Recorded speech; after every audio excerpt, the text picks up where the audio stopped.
बिस्मिल्लाहिर्रहमानिर्रहीम। तो आज की जो हमारी टॉपिक है, आज हम डिस्कस करेंगे डायबिटीज़ मेलिटस थेरापी ना।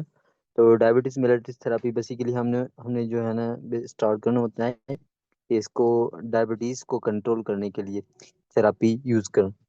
तो इसमें जो है ना बेसिकली हमारे स्पेशली टाइप 1 को डायबिटीज़, टाइप 2 और टाइप 1 को जो है ना हम ट्रीट करते हैं। उसके लिए हमने बाहर से क्या देना होता है, थेरापी देना होता है। तो जितने भी हमारे डायबिटीज़ मेलिटस के जो पेशेंट होते हैं, उनको जो है ना हमने क्या डाइट पे रखना होता है, और साथ साथ में उसको जो एक्सरसाइज, ब्लड ग्लूकोज मॉनिटर करने के लिए, ठीक है, और उसकी जो कॉम्प्लिकेशन मैनेजमेंट के लिए। अब इसकी जो है ना ट्रीटमेंट की बात की जाए, तो ट्रीटमेंट जो है ना हमारे टाइप 1 और टाइप 2 की जो है ना अलग अलग तरह की होती है। टाइप 1 में जो है ना स्पेशली हमने क्या देना होता है बाहर से, तो हमने इंसुलिन रिप्लेसमेंट देना होता है। क्यों? क्योंकि जो है ना हमारे टाइप 1 में ये होता है कि हमारा जो इम्यून, जो हमारे जो इंसुलिन जो हमारा निकलता है बीस बीटा सेल से, पेनक्रियास से, तो बेसिकली बीटा सेल्स जो होते हैं हमारे पेनक्रियास में, वो हमारे बेसिकली उसका ऑटो जो होता है, ऑटो इम्यून क्या करता है, डिस्टर्ब करता है हमारे बीटा सेल्स को। तो बीटा सेल्स जब हमारा इंसुलिन सीक्रेट नहीं करेगा, क्योंकि वो जो है ना हमारा डिस्टर्ब हो गया है, तो इसलिए हमारा इंसुलिन नहीं रिलीज हो रहा है, तो उस वजह से हमने क्या देना होता है, बाहर से इंसुलिन डायरेक्टली देना होता है। और टाइप में क्या होता है कि हमने जो है ना इंसुलिन उसमें निकलता है, लेकिन वो जो है ना ओबेस, स्पेशली ओबेस कैटेगरी के जो पेशेंट होते हैं, उनमें से ये टाइप 2 डेवलप होता है। तो टाइप 2 में हमने स्पेशली हमने क्या देना होता है, ओरल जो है ना एजेंट्स देना होता है। लेकिन टाइप 1 में हमने देना होता है इंसुलिन फॉर्म में देना होता है। तो टाइप 2 में जो है ना हमें ओरल एजेंट्स में फर्स्ट जो लाइन ट्रीटमेंट होती है, जिस तरह हमें मेटफॉर्मिन जो है ना एक फर्स्ट लाइन ट्रीटमेंट होती है, मीन्स के इसमें जो ना हमने नॉन इंसुलिन इंजेक्ट देंगे। ठीक है, इंसुलिन रिप्लेसमेंट में कभी जब ज़्यादा जो है सवीर हो जाएगी टाइप 2 डायबिटीज, तो उसमें हमने जो है ना देना होता है इंसुलिन रिप्लेसमेंट भी दे सकते हैं हम। तो इसके जो है ना पेशेंट वेट लॉस के साथ प्रेजेंट का, जब इसका वेट लॉस जो है ज़्यादा तब होता है जब हमारे शरीर कंडीशन में एक ग्लूकोज लेवल ज़्यादा हो जाएगी। तो particularly helpful in the lowering blood glucose level. दूसरा होता है गेस्टेशनल डायबिटीज मेलाइटिस। अब गेस्टेशनल डायबिटीज मेलाइटिस में हमने जो है ना क्या देना होता है, इंसुलिन रिप्लेसमेंट देना होता है। इंसुलिन रिप्लेसमेंट तब देना होते हैं जब हमारी न्यूट्रिशन थेरापी या एक्सरसाइज जब फेल हो जाए, तब हमने जो है ना बाहर से क्या देना होता है, इंसुलिन रिप्लेसमेंट देना होता है। और जो है ना हमारा टाइप 1 में डायबिटीज मेलाइटिस में हमने क्या देना होता है, स्पेशली जो है ना हमने पेशेंट को रखना होता है रेगुलर और शॉर्ट एक्टिंग जो इंसुलिन होती है, जिसकी जो डायबिटिक कीटोएसिड कॉम्प्लिकेशन होती है हमारी टाइप 1 की। तो उस कंडीशन में हमने इस्तेमाल करना होता है रेगुलर इंसुलिन और शॉर्ट एक्टिंग। या जब हमारी कंडीशन हो जाती है हाइपरकेलीमिया, मीन्स के जो पोटाशियम लेवल जब ज़्यादा हो जाती है ब्लड में, उस कंडीशन में भी हमने ये देना होता है। और ये जो डायबिटिक कीटोएसिडोसिस है, इसमें हमने जो इंसुलिन दे रहे हैं हम शॉर्ट एक्टिंग में, ये हमने प्रीफर करना होता है इंट्रावीनस में एज कम्पेयर्ड। तो इंट्रे स्ट्रेस और हाइपरग्लाइसीमिया, इस पे भी हमने जो है ना ये देना होता है। अब हमने इनके जो टाइप 1 के जो डोजेज होते हैं, ठीक है, जो हमारे इंसुलिन टाइप्स होते हैं, किस तरह हमने देना होते हैं, इनके जो है ना पांच छह जो है ना हमारे क्या होते हैं, टाइप्स होते हैं इंसुलिन फॉर्म। एक हमारा होता है रैपिड एक्टिंग इंसुलिन, एक होता है शॉर्ट एक्टिंग इंसुलिन, और थर्ड होता है इंटरमीडिएट, जिसका दूसरा नाम है एनपीएच, न्यूट्रल पैरामिड। तो फोर्थ होता है लॉन्ग एक्टिंग, और जो है ना फिफ्थ है वेरी लॉन्ग एक्टिंग, मीन्स कि अल्ट्रा जो होता है। अब सीरीज वाइज हमने जो है ना देखना होता है कि रैपिड एक्टिंग जो हमारा इंसुलिन होता है, जिसमें हमारा लेग लेग एक जो है शॉर्ट फॉर्म है, इसमें हमारे इंसुलिन आते हैं। इसमें हमने जिस तरह लिस्प्रो है, ठीक है, लिस्प्रो हो गया, यहाँ स्पार्ट हो गया, गिलिलुसाइन हो गया। अब इनका जो फंक्शन है, ये क्या करता है, ये हमारा जो इंसुलिन जो रिसेप्टर होता है, मीन्स कह लो कि जब इंसुलिन रिलीज होता है बीटा सेल से, तो जाके ये हमारा क्या करवाता है मसल सेल्स में या हमारे फेट सेल्स में जाके एक टायरोसिन काइनेज एक्टिविटी को क्या करता है, एक्टिवेट करता है, ताकि हमारे इंसुलिन जो है सेंसिटिविटी इंक्रीज हो, और हमारा जो है ना ग्लूकोज अपटेक हो हमारे ब्लड में से। तो इस वजह से टायरोसिन काइनेज एक्टिविटी ज्यादा हो जाती है। तो ये डायरेक्टली हमारा है ना लिस्प्रो हो गया या स्पार्ट हो गया या ग्लूलिसाइन हो गया, तो डायरेक्टली बाइंड होता है इंसुलिन रिसेप्टर में। इंसुलिन रिसेप्टर के साथ ये हमारी एक्टिविटी को इंक्रीज करता है, टायरोसिन काइनेज एक्टिविटी को। अब ये क्या करेगा, सेम इसी तरह ये हमारा लिवर में जाके ग्लूकोज स्टोरेज करवाएगा ग्लाइकोजन फॉर्म में, ठीक है, वो हमारा ग्लूकोज पकड़ के ब्लड में से जो है ना हमारा लिवर में लेके आएगा। इसकी ग्लाइकोजन फॉर्मेशन करवाएगा, ठीक है। तो अब इसकी जो रैपिड एक्टिंग जो इंसुलिन होती है, अब इसका जो मैं आपको बताऊं कि ऑनसेट कब होती है, जब हमने फॉर इंट्रावीनस देना होता है ये रैपिड एक्टिंग इंसुलिन, ठीक है। तो रैपिड एक्टिंग जो इंसुलिन होती है, इसका ऑनसेट जब हम दे रहे हैं तो ऑनसेट कब से जो नहीं स्टार्ट होगी, कब से जो नहीं एक्ट करेगा हमारे बॉडी में, तो याद रखें कि ये हमारे 15 से 30 मिनट तक जो है ऑनसेट हो जाएगी। ऑनसेट मीन्स की स्टार्ट होगी, ठीक है। अब ये पीक जो है जब पीक जाएगी, तो याद रखना कि पीक जो होती है ये हमारे 30 मिनट से लेकर ये हमारे 90 मिनट तक जो है ना पीक तक जाती है। ये यहाँ पे इसमें ग्राफ में भी लिखा हुआ है कि ये देखो कि ये the rapid acting insulin, rapid acting insulin ये यहाँ पे पीक पे जा रही है। तो 30 से 90 मिनट्स तक ये हमारे पीक जाती है।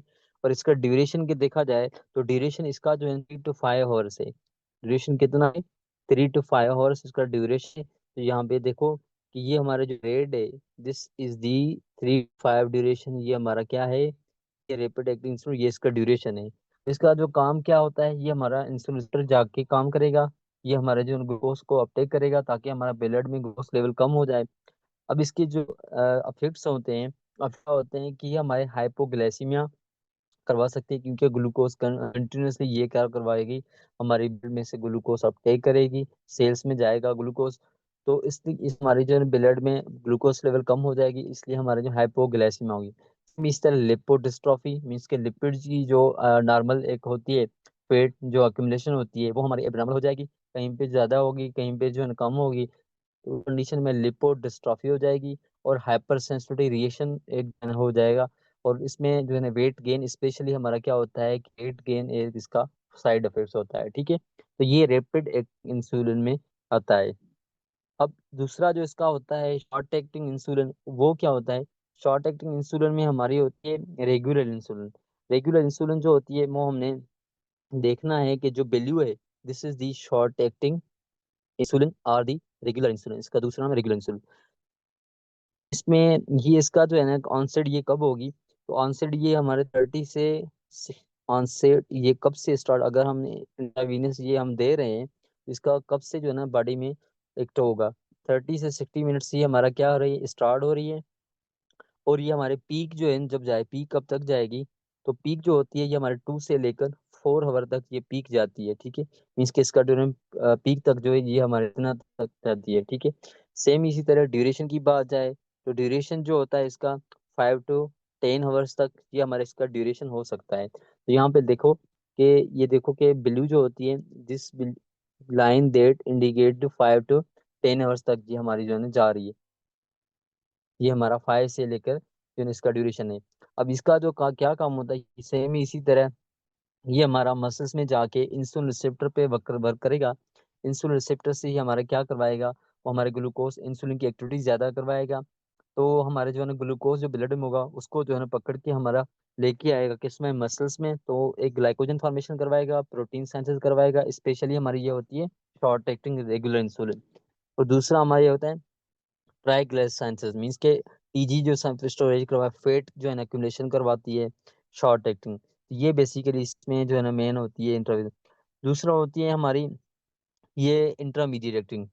अब इंटरमीडिएट एक्टिंग इंसुलिन ये जो होती है, इसमें ये इसका जो है ड्यूरेशन, इसका जो एक्ट है ये कब तक होता है, तो ये सेम इसी तरह इंटरमीडिएट एक्टिंग जो हमारे लॉन्ग एक्टिंग है जितनी भी जो है नीचे हैं, ये हमारी क्या करती हैं, तो सेल जो मेम्ब्रेन होती है उसमें पोटाशियम जो है ना अपटेक ज़्यादा करवाती हैं। सेल मेम्ब्रेन मीन्स के बीटा सेल्स में जिस ये हमारा इंटरमीडिएट जो है हमारी एक्टिंग जो इंसुलिन जाएगी, ये भी हमने क्या देनी होती है, इंट्रावीनस देनी होती है। ये हमारे बीटा सेल्स में जाके ये अंदर जो हमारा पोटाशियम जो चैनल होते हैं इनको क्या करेगी, इनको पोटाशियम चैनल को ज्यादा जो है अपटेक करवाएगी। तो जब ज्यादा अपटेक करवाएगी हमारा इंसुलिन उतना जो है हमारा क्या रिलीज होगा, ठीक है। उतना इंसुलिन रिलीज होगा उतना हमारे जो है बॉडी को, जो बॉडी की जो ग्लूकोज है ब्लड में वो जो है कंट्रोल होगी, ठीक है। अब इसकी जो onset duration intermediate active insulin की, तो इंटरमीडिएट ऑनसेट जो है 1 to 2 आवर से लेके इसकी जो है ना हमने जब भी देना होता है तो ऑनसेट से ये 2 आवर, विद इन 2 आवर्स में ये हमारी जो है ना काम करना स्टार्ट कर देती है, ठीक है। अब इसका जो पीक, जो हम पीक मतलब कब तक जाती है, तो पीक समझो कि ये 4 से लेकर जो है ना 12 घंटे तक जो हमारा ये पीक जाती है, ठीक है। 4 से 12 घंटा सेम ही इसी तरह हमने इसका जो ड्यूरेशन है, ड्यूरेशन ये है कि वो हमारा जो ड्यूरेशन इसका कह लो कि 12 से लेकर 18 घंटा तक जो है ना इसका ड्यूरेशन होती है। और ये हमने जो है ना ट्वाइस टाइम हमने डेली देना होता है, ट्वाइस टाइम डेली देना होता है, ठीक है। ये और सेम इसी तरह शॉर्ट एक्टिंग होती है, ये हमारी वंस टाइम डेली देना होता है, वंस टाइम डेली देना होता है शॉर्ट एक्टिंग रेगुलर इंसुलिन। तो ये इसकी वजह बेसिकली ये थी। अब लॉन्ग एक्टिंग में जो होती हैं, इसका जो एक्ट है, इसका जो ड्यूरेशन है, ये सबसे जो है ना इनकी दूसरे जो इंसुलिन डोज हैं उनसे अलग होते हैं। तो लॉन्ग एक्टिंग इंसुलिन जो होती है, जिसमें आता है एक डेटिमर हो गया, ग्लार्गिन हो गया, तो इनका जो ड्यूरेशन होता है सेम इसी तरह। एक ऑनसेट, जो ऑनसेट की बात है, ये कब जो है ना स्टार्ट हो जाएगी, मीन्स के कब अमल स्टार्ट करेंगे, तो 1 से लेकर 2 आवर तक जो है ना ये हमारा क्या करती हैं, स्टार्ट कर देती हैं अपने। दूसरा अगर बात की जाए इसकी पीक की, तो पीक जो है ना कब तक जाती है, तो पीक हमारी जो है ना इनकी 15 घंटे तक इस तरह जो है ना जाती है, ठीक है। तो मतलब कंटिन्यूसली हमारी जो है ना पल्सेटाइल ये मूव करती है, ठीक है, होती रहती है, मतलब इसके इसकी पीक जो है ना कभी जो है ना अननोन होती है, पीक कभी इसने जो है ना शो नहीं करती। लेकिन ड्यूरेशन इसका जो होता है, ड्यूरेशन एटलीस्ट जो है ना हमारा 20 से लेकर हमारे 24 आवर तक जो है ना इसका ड्यूरेशन जाता है, ठीक है। ये हमारे जो है ना डेटिमर हो गया, ग्लैरागोन हो गया, वेरी लॉन्ग एक्टिन जो होता है, इसका जो ड्यूरेशन होता है ये हमारे 24 आवर से ज़्यादा होता है।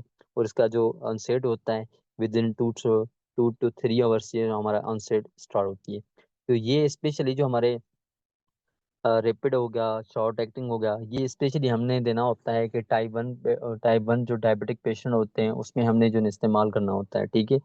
अब जो है ना हमने इस्तेमाल करना होता है डायबिटीज मेलिटस थेरापी, लेकिन ये हमारे स्पेशली हमने देना होता है टाइप 2 पेशेंट को, ठीक है।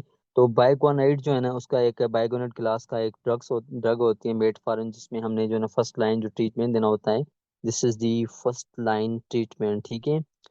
टाइप 2 पेशेंट में ये हमने फर्स्ट लाइन ट्रीटमेंट देना होता है।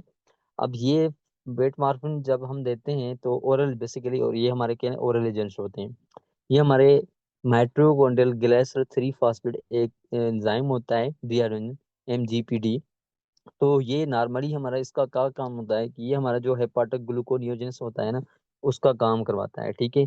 लेकिन जब हमारा मेटफॉर्मिन हम देने होते हैं, तो हमारा जो है ना ये एंजाइम मेटफॉर्म इसको क्या करेगी, इनहिबिट करेगी। तो इनहिबिट जब हो जाएगी तो हमारे जो हेपाटिक ग्लूकोनियोजेनेसिस जो थी, जो हमारे अमाइनो एसिड की फॉर्मेशन हो रही थी, मतलब नियोजेनेसिस मीन्स के अमाइनो एसिड से हमारा ग्लूकोज बन रहा था, ये इस एंजाइम की वजह से जो बन रहा था। अब वो हमारी ग्लूकोज कहाँ से आ रहे, कब जो है लिवर में बन रही थी, लिवर से जो है हमारे फिर ब्लड में जा रही थी। तो अभी जो है ना इस एंजाइम के लिए हमारी मेटफॉर्मिन क्या करेगी, इस एंजाइम को क्या करेगी, इनहिबिट करेगी। जब इनहिबिट करेगी तो इसकी जो है ना हेपाटिक ग्लूकोनियोजेनेसिस हो जाएगी, तो एक्शन ग्लूकागोन हार्मोन का भी एक्शन जो है डिक्रीज हो जाएगा। तो इसका जो है ना चलो कि हमारा इंक्रीज ग्लाइकोलाइसिस हो जाएगा और पेरिफेरल ग्लूकोज इनटेक ज्यादा हो जाएगा। क्यों पेरिफेरल ग्लूकोज इनटेक हो रहा है, तो ये मेटफॉर्मिन बेसिकली जाके हमारे जो इंसुलिन रिसेप्टर होते हैं उन पे वर्क करती है। जब इंसुलिन जो रिसेप्टर वर्क करेगी तो इंसुलिन सेंसिटिविटी उस पे ज्यादा हो जाएगी, तो हमारे इंसुलिन सेंसिटिविटी जब ज्यादा हो जाती है तो हमारे ब्लड में से ग्लूकोज पकड़ के वो हमारे जो मसल सेल्स में और फैट में लेके आते हैं, ठीक है। अब इसका जो साइड इफेक्ट्स होता है मेट फार्म के स्पेशली, तो जीआईटी अपसेट होता है, जीआईटी अपसेट में हमारा नोजिया हो गया, वोमिटिंग हो गया, ये हमारे जो सिम्टम्स आते हैं पेशेंट को। दूसरा लैक्टिक एसिडोसिस, मीन्स के ये हमने जो रीनल इंसफिशिएंसी के साथ जो है ना हमने डोज देना होता है। अगर पेशेंट की किडनी जो है ना हमारी क्या होती है कि किडनी की मीन्स कह लो कि पेशेंट को क्रोनिक किडनी डिजीज है, ठीक है, तो उसमें हमने जो है अवॉइड करना होता है, ठीक है। और ये हमारे उस पेशेंट में दूसरे हमारे विटामिन B12 डिफिशियंसी हो जाती है, क्यों वेट लॉस हो जाता है अपन डिजायर, ठीक है। तो क्योंकि एब्जॉर्प्शन हमारी जो है ना क्या हो जाए, कभी कभी हमारे इंटेस्टाइन जो ब्रुश वाटर सेल्स होते हैं उनको ये हम इनहिबिट कर देते हैं, तो उसकी वजह से हमारी विटामिन B डिफिशियंसी हो जाती है। क्यों, क्योंकि जो ना वो हमारे विटामिन नहीं एब्जॉर्ब हो रही हैं, इसलिए हमारी वेट लॉस हो रहा है, ठीक है। दूसरा होता है पियोग्लिटोजन। जिस पियोग्लिटोजन, इसका काम क्या होता है कि बेसिकली ये हमारे एक्टिवेट करती है एक न्यूक्लियर रिसेप्टर फैमिली को, जिसका नाम है peroxisome. Proliferator activator receptor gamma. ये एक न्यूक्लियर रिसेप्टर, एक न्यूक्लियर फैमिली का जो ना एक रिसेप्टर होता है। इसको पीओग्लिटोजन क्या करेगी, इस रिसेप्टर को एक्टिवेट करेगी। इस रिसेप्टर से फर्दर ही हमारी जो जीन एक्सप्रेशन करवाती है, किसकी, इंक्रीज इंसुलिन सेंसिटिविटी। अब ये जब इंक्रीज हो जाएगी इंसुलिन सेंसिटिविटी, तो हमारी ये इंसुलिन सेंसिटिविटी जब इंक्रीज हो जाती है, तो हमारे ग्लूट4 जो ट्रांसपोर्टर होते हैं, उनकी ये फॉर्मेशन करवाएगा। जितनी ये उनकी फॉर्मेशन करवाएगा, तो वो हमारे ग्लूट4 जो ट्रांसपोर्टर होते हैं, वहीं पे ग्लूकोज जो है ना, वो हमारा ब्लड से लेके किसमें जो है ना, मसल्स और फैट में लेके आएंगे। तो ये हमारी रेगुलेशन करवाती है ग्लूकोज मेटाबॉलिज्म और फैटी एसिड स्टोरेज भी।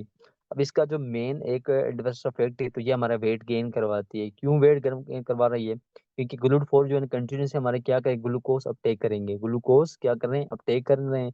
तो हमारे उसका उस वजह से हमारी जो है ना वेट गेन, साथ साथ में हमारी इडीमा हो सकती है। क्यों एडिमा हो सकती है? क्योंकि हमारी जो है ना कंटिन्यूसली हमारा ग्लूकोज होगा, तो ब्लड में से हमारे वो जो है ना, क्या ब्लड में से वाटर भी ड्रा करेंगे, उस कंडीशन में हमारी एडिमा हो सकती है।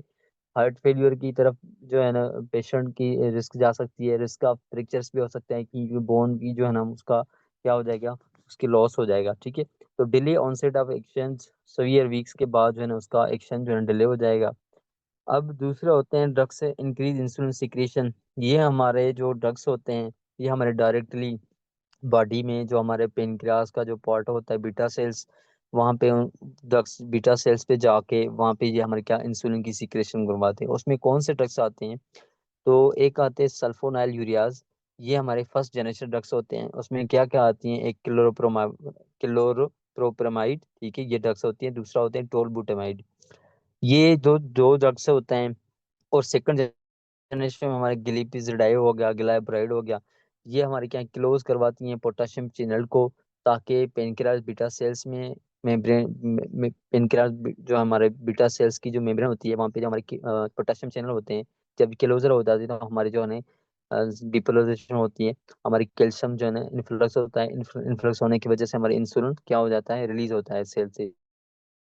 तो ये हमारा क्या हो गया, इंसुलिन किलो के इंसुलिन होगा। इंसुलिन बेसिकली जाके कंटिन्यूसली जब ये ड्रग्स हमने जो है ना पेशेंट को देना होता है, तो ये कंटिन्यूसली ये क्या करेंगे, हमारे जो है ना बॉडी से ब्लड में ग्लूकोज को लेके हमारे सेल्स में लेके आएंगे। तो ये भी ड्रग्स जो मेग्लिटाइड्स हो गए, नेटकिलिनाइड हो गया, रिपाग्लिन हो गया, इन ड्रग्स का भी ये एक्शन होता है कि क्लोज करवाते हैं हमारे पोटेशियम चैनल्स को इन दी पेनक्रियाट बीटा सेल्स मेम्ब्रेन। और जो हमारा वो क्लोज हो जाते हैं, तो सेल डिप्राइज होगा, सेल डिप्राइज हो जाता है, तो हमारे जो है ना वो कैल्शियम इन्फ्लक्स होता है, तो हमारा इंसुलिन रिलीज होता है। ठीक है। अब इनका जो साइड इफेक्ट्स होता है डायसल्फाम। अब डायसल्फाम रिएक्शन जो होता है, एक है कह के इसमें एक पेशेंट जिस तरह अल्कोहल जो है ना इंटेक करता है, तो उसमें भी हमारा जो डायसल्फाम रिएक्शन होता है। ठीक है। तो एसिटाल्डिहाइड जो एंजाइम होता है वो इनेबल हो जाता है। तो फर्स्ट जनरेशन जो ड्रग्स देते हैं सल्फोनाइल जो है ना, ये हम कम रेयरली यूज करते हैं, क्योंकि इसमें जो है हमारा डायसल्फाम रिएक्शन जो है ना एक होता है, जिसमें हमें जिस तरह अल्कोहल ज़्यादा ये इस तरह का रिएक्शन है जिसमें हम पेशेंट जो है अल्कोहल ज़्यादा यूज करता है, तो उसमें ये हमारा डायसल्फाम रिएक्शन एक होता है। ठीक है। दूसरा इसका सवियर जो एक हमारे साइड इफेक्ट होता है इसका सल्फोनाइलूरिस का, तो हाइपोग्लाइसीमिया होता है, सवियर ग्लूकोज लेवल कम हो जाती है ब्लड में। तो ये जो है रीनल एफिशिएंसी पेशेंट में जो है ना हमारा ज़्यादा जो रिस्क होता है, उसमें हमने कम कम देना होता है कि सल्फोनाइलूरिस ड्रग्स जो है ना नहीं देना होता है, उसमें अवॉइड करते हैं। इसका जो दूसरा है weight gain, it is important. इसका जो फैक्टर होता है वेट गेन ज़्यादा करवाता है। ठीक है। अब ये हमारे इंक्रीज दूसरा होता है ड्रग्स से increase glucose induce insulin secretion. Means कह लो कि ग्लूकोज जो है ना, ये ग्लूकोज ग्लूकोज पे जो है ना डिपेंड होती हैं ड्रग्स। ग्लूकागॉन लाइक पेप्टाइड 1 जो होता है, ये बेसिकली GLP-1 जो होता है, ये हमारा एल सेल्स जो हमारा होता है इंटेस्टाइन में, वहां से बनते हैं। ठीक है। अब इसका नॉर्मल फंक्शन ये होता है कि जब हमने जो है ना ग्लूकोज इनटेक करना होता है, तो ग्लूकोज इनटेक करने के बाद ये सेल्स क्या होते हैं, एक्टिवेट होते हैं। ठीक है। GLP-1 हार्मोन जो होते हैं, मीन्स के एल सेल जो है ना एक्टिवेट होते हैं हमारे इंटेस्टाइनल बुर्श सेल्स पे। तो वहां से ये हमारे ग्लूकोज लाइक GLP-1 बनाते हैं। GLP-1 ये क्या करता है, ये हमारे इंसुलिन को क्या करवाता है, सीक्रेट करवाता है। तो जब सीक्रेट करवाएगा, तो हमारी जो है फर्दर ही हमारी क्या करेगी, सेम इसी तरह जो नॉर्मल फंक्शन होता है इंसुलिन का। तो अगर हमारे टाइप 1 डायबिटिक पेशेंट में हमने एनालॉग्स बाहर से देना होता है, GLP-1 एनालॉग, इसमें यार ये आती है एक्जीनेटाइड हो गया, लिराग्लूटाइड हो गया, सेमाग्लूटाइड हो गया। अब ये क्या करवाने, ग्लूकागोन को डिक्रीज करेंगे। ये जो हमारी होती है जीएलपी, तो इनका बेसिकली ग्लूकागोन रिलीज जो डिक्रीज करवाती हैं, और गैस्ट्रिक एम्पिलिटी को जो है ना वो हमारा डिक्रीज करता है। मीन्स के स्टोमक में जो कंटेन होता है उसको जो है ना खाली करने में डिक्रीज करना होता है, फुल रहने देते हैं उसको। तो बेसिकली ये increase the glucose dependent insulin, मतलब जब जितना जो है ना ग्लूकोज जितना आएगा उतना जो है हमारा इंसुलिन रिलीज होगा। तो ये हमारा ग्लूकोज डिपेंडेंट होते हैं, तो ग्लूकोज जो है जब आएगा तब इंसुलिन रिलीज होगा। अब इसके जो साइड इफेक्ट्स होते हैं, स्पेशली नोजिया होता है, वोमिटिंग होता है, पेनक्रियाटाइटिस, इन्फ्लामेशन भी हो सकता है, ठीक है, वेट लॉस होता है, ठीक है, और स्टेटिटी मीन्स के जो है ना वो पेशेंट इस तरह फील करेगा कि जब ये हम ड्रग्स देंगे उसको, तो वो पेशेंट स्टेटिटी जो है ना सेटेटी, वो जो है ना फुलनेस जो है ना उसको मतलब 1 किलो के वो फुल फील करेगा कि मैं जो है ना खाना पीना नहीं खाऊंगा, ठीक है, इस तरह पेशेंट फील करेगा। दूसरा होता है DPP4 मीन्स के डाइपेप्टाइड पेप्टाइडेज जो 4 इनहिबिटर्स होते हैं। ये हमने नॉर्मली इस एंजाइम का ये होता है कि ये इनहिबिटर जो होते हैं ये हमारे इनहिबिट करते हैं डाइपेप्टाइड पेप्टाइडेज 4 एंजाइम को। इस एंजाइम का नॉर्मल ये फंक्शन होता है कि ये हमारा जीएलपी जो हार्मोन होता है, ग्लूकागोन लाइक पेप्टाइड 1, इस एंजाइम को ब्रेक डाउन करता है। तो हमने क्या देना होता है इस एंजाइम के खिलाफ जो है ना इनहिबिटर्स देने होते हैं, जिस तरह लिनाग्लिप्टिन हो गया, सेक्साग्लिप्टिन हो गया, सिताग्लिप्टिन हो गया। तो ये हम जब दे देंगे तो ये एंजाइम क्या हो जाएगा, इनहिबिट हो जाएगा, तो ये अपना जो है जीएलपी काम करेगा, ग्लूकागोन डिक्रीज होगा, गैस्ट्रिक इम्पीडेंस सेम इसी तरह डिक्रीज होगा। तो ये जितना भी हम ग्लूकोज जितना ज़्यादा देंगे, साथ साथ ये इनहिबिटर्स देंगे, साथ साथ में हमने क्या देना है, ग्लूकोज ज़्यादा देना होता है, तो ये हमारा इंसुलिन रिलीज होता है। तो स्पेशली इसके जो सिम्टम एडवर्स इफेक्ट्स होते हैं, रिस्पिरेटरी मींस के आरटीआई और रिस्पिरेटरी इन्फेक्शन हो गया, यूटीआई हो सकते हैं, वेट जो है न्यूट्रल होगा, और सिटाइटिडी मींस के वो पेशेंट जो है ना खुद ब खुद जो है ना एब्डोमिनल फुलनेस होगी, उसकी स्टोमक फुल होगा, ठीक है। तो डिक्रीज ग्लूकोज एब्जॉर्प्शन, अब ये जो होता है दूसरा सोडियम ग्लूकोज को ट्रांसपोर्ट टू इनहिबिटर मींस के SLGT जो हम होता है जो ट्रांसपोर्ट होते हैं, GT1 हो गया, T2 हो गया, ये हमारे जो है ना क्या देना होते हैं, नॉर्मली इस ट्रांसपोर्ट का ये काम होता है कि ग्लूकोज को रीअब्जॉर्ब करना ब्लड में, ठीक है। किडनी में क्या करता है, ग्लूकोज को रीअब्जॉर्ब करता है, ब्लड में लेके आता है। अब इसको जो है ना हमने क्या देना है, बाहर से इनहिबिटर देना होता है, मीन्स के इसको ब्लॉक करेंगे इस चैनल को, ताकि ग्लूकोज को रीअब्जॉर्ब ना करे, वो हमारे जो है ना किडनी से एक्सक्रीट हो, ठीक है, ग्लूकोज यूरा हो, मीन्स के ब्लड में ग्लूकोज जाए, ठीक है। तो केना ग्लिफ्सोन केना जो है ना गिलिफ्लोजिन हो गया, ठीक है, डेपाग्लिफ्लोजिन हो गया, इम्पाग्लिफ्लोजिन हो गया। तो ये बेसिकली क्या करते हैं, प्रोक्सिमल जो हमारे ट्यूब्यूल होते हैं, PCT, उसमें उसको जो है ना ब्लॉक करते हैं। तो जब ये ब्लॉक हो जाएगा तो हमारे रिएब्जॉर्प्शन ग्लूकोज की नहीं होगी। अब इसके जो साइड इफेक्ट वो ये होते हैं कि ब्लड ब्लड में ग्लूकोज जाए, मीन्स के यूरिन में ग्लूकोज जाएगा, ठीक है, ग्लूकोज यूरा हो गया, यूटीआई यूरिनरी ट्रैक इन्फेक्शन हो सकते हैं, वल्वो वेजिनल कैंडिडाइटिस मींस के फंगल एक इन्फेक्शन हो सकता है, डिहाइड्रेशन हो सकता है, क्योंकि ग्लूकोज साथ में जो है ना अपने वाटर को भी साथ लेके जाएगा, ड्रॉस जो है ना वाटर को ड्रा करेगा, मींस के ऑस्मोटिक जो है ना इफेक्ट होता है, आर्थोस्टेटिक हाइपोटेंशन, वेट लॉस हो जाएगा, glucose follows in urine. Use with caution in renal insufficiency means के रीनल इंसफिशियंसी हो पेशेंट को, अगर कोई भी जो है किडनी की डिजीज हो तो उसमें हमने ये अवॉइड करना होता है, क्योंकि उसमें GFR जो रेट होता है वो कम होता है। GFR क्या होता है, ग्लोमेरुलस फिल्ट्रेशन रेट, ठीक है। सेम इसी तरह इफिशियंसी जो है इसकी कम होती है। तो साथ में और होते हैं alpha glucosidase inhibitor. Alpha glucosidase जो नॉर्मली इंजाइम होता है, ये हमारे जो है ना ग्लूकोज को क्या करते हैं, एब्जॉर्ब करते हैं, जो हमारे इंटेस्टाइनल बुश बॉर्डर जो सेल्स होते हैं वहाँ पे ग्लूकोज को ये एब्जॉर्ब करते हैं। अब इन जो है ना अब हमने क्या होता है, जब टाइप सवियर ग्लूकोज लेवल ज़्यादा हो जाए ब्लड में, तो हमने बाहर से इनहिबिटर देना होता है, अल्फा ग्लूकोसाइड इनहिबिटर। एक कार्बोज हो गया जिसमें मिगलिटोल हो गया। तो ये हमारी इंटेस्टाइनल जो बुश बॉर्डर होते हैं, अल्फा ग्लूकोसाइड एंजाइम इसको क्या करते हैं, इनहिबिट करते हैं।